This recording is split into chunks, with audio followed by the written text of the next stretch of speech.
I'm Christine from Yoga Berry. I'm a yoga teacher specializing in yoga for scoliosis.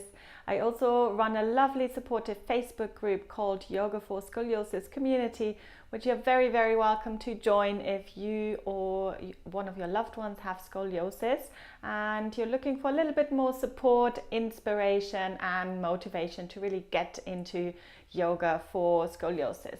So what I'm going to do today is I'm going to cover 3 exercises that are safe for scoliosis.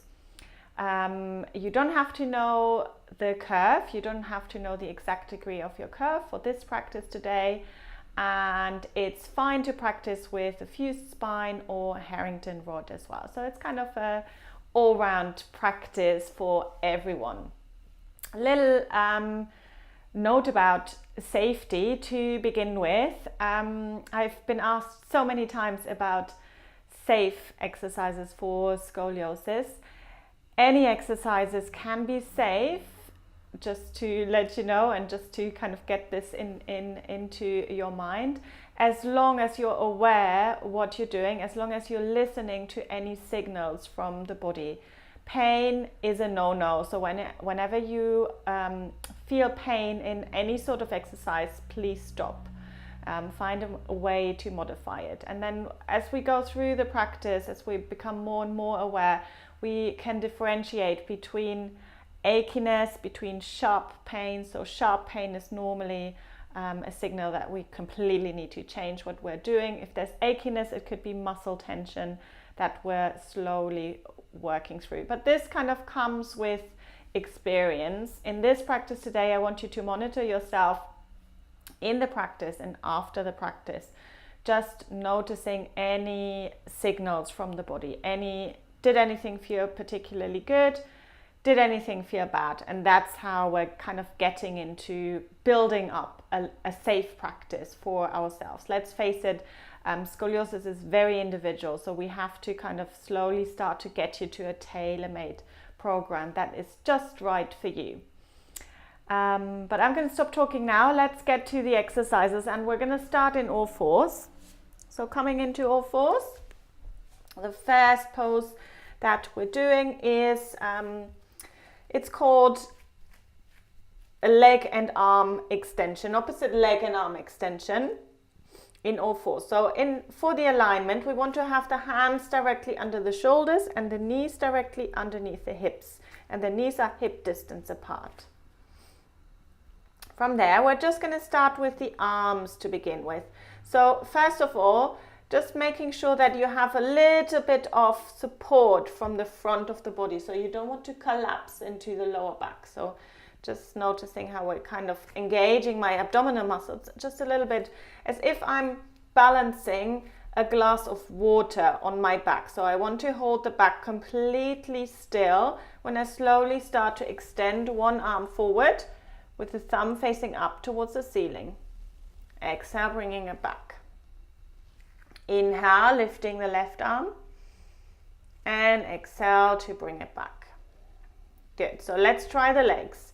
So just making sure that you're not leaning over to one side. So this is very tricky. So slowly lifting and extending the left leg, just in line with the rest of the body or slightly lower. So make sure you don't take it up too high. You'll see how my lower back starts to curve. So just in line with the rest of the body or slightly below. Slowly coming back to center. Let's try the other side. Lift and extend, and then slowly coming back. Good. So let's try opposite arm and leg. That is very often actually easier because you have a little bit of a counterbalance. So when you're ready, slowly lifting the right arm and the left leg, just in line with the rest of the body, and then slowly bringing it back.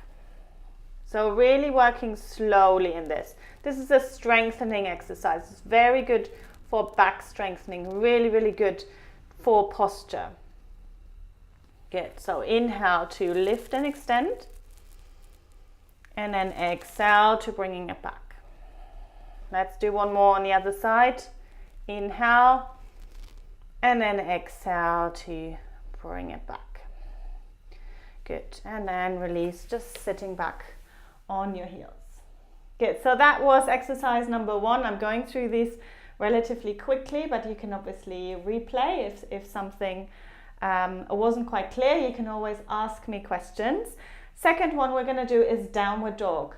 And now we're going to do a slight different variation of downward dog, which downward dog is a pose that comes up in pretty much every single group yoga class that you might go to.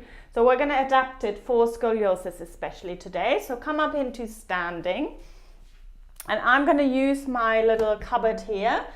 Kitchen counters are perfect for this, and it's called a half downward dog. So we're not, if you know, the full downward dog is on the floor, you're bringing the hands down, but that is quite strong and it's a lot of weight onto the shoulders and the arms. So we're going to do a half downward dog today. So just bringing your hands onto your counter, onto your kitchen counter, and then we're slowly going to start to bend the knees and then send the hips back. So you want to experiment a little bit with the width. How far away you are from the cupboard. So you want to create kind of a right angle. So from there, I really want you to imagine you're extending through the tailbone. So the kind of lowest part of your spine, as if somebody is pulling you backwards that way. Good. Extending through the crown of the head. And then the legs can be either bent, and you can bend them a lot, or you can straighten them if you are a little bit more flexible. And then when you're ready, just slowly bending the knees and then pressing into the feet to come all the way up. Good, so that was exercise number 2. That was the half downward dog. The last one we're going to do today is the bridge pose. So come onto lying on your back. Feet hip distance apart.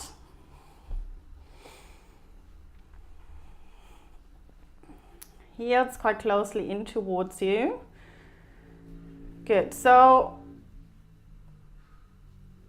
what we're going to do is, first of all, just kind of becoming aware of your curve here in the lower back. So there's a part of the back that is not in firm contact with the floor. So on every exhale, I want you to think about drawing the navel back to the spine slightly, and as if you flatten the lower back, the curve of the lower back, just ever so slightly into the ground. Now, if you have a fused spine or Harrington rod, sorry, can't speak properly today, then I want you to think less of the curving of the spine. You're going to skip that the first part, and coming into bridge pose a different way. So for everyone else, starting to press the lower back into the ground. So you will really notice how the pelvis starts to tip, and you're starting to slowly peel the spine off the ground, vertebra by vertebra. So rolling up vertebra by vertebra, coming up on towards the shoulders or wherever feels right for you today, and then slowly rolling down vertebra by vertebra. If you have a fused spine, especially in the lumbar spine, you're not gonna be able to do this. You're not gonna be able to roll up vertebra by vertebra. So what you're gonna do is just pressing into the feet and slowly lifting the hips off the ground. You can still slightly engage through the abdominal area. So you can draw the navel back to the spine, slowly lifting up, coming up as high as it feels comfortable, and then slowly lowering yourself back down. So the key is to do this slow with your breath in a controlled way, rather than doing 20 of lifting up and down like that. You really want to work slowly, and that's when the core muscles are starting to really engage. So you might feel it in your legs. Your legs have to work quite hard. You're strengthening your glutes as well. Slowly coming up,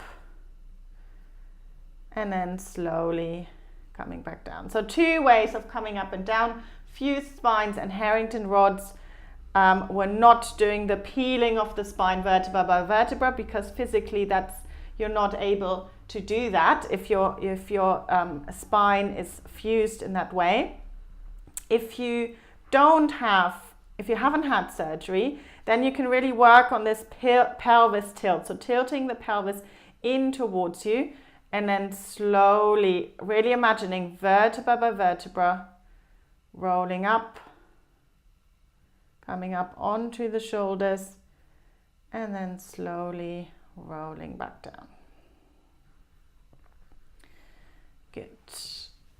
And then slowly coming up. Good. So I hope you enjoyed these 3 exercises. As I said, the most important thing is to listen to your body. Make sure you listen to any signals. If anything doesn't feel right, it's probably not right for you at that day or at that time of the day. It really can vary, especially mornings and evenings. Never accept any pain. So pain is a no-no.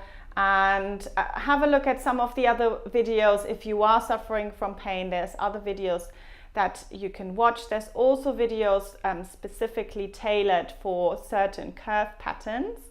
And if you feel that you need a little bit more, that you really need a tailored program just for your curve, then I do offer one-to-one sessions via Skype or via Zoom as well. So we can really create a program that is just right for you and that you can practice at home, feel a little bit more comfortable in your body, get rid of the back pain and just generally feeling a little bit more energetic.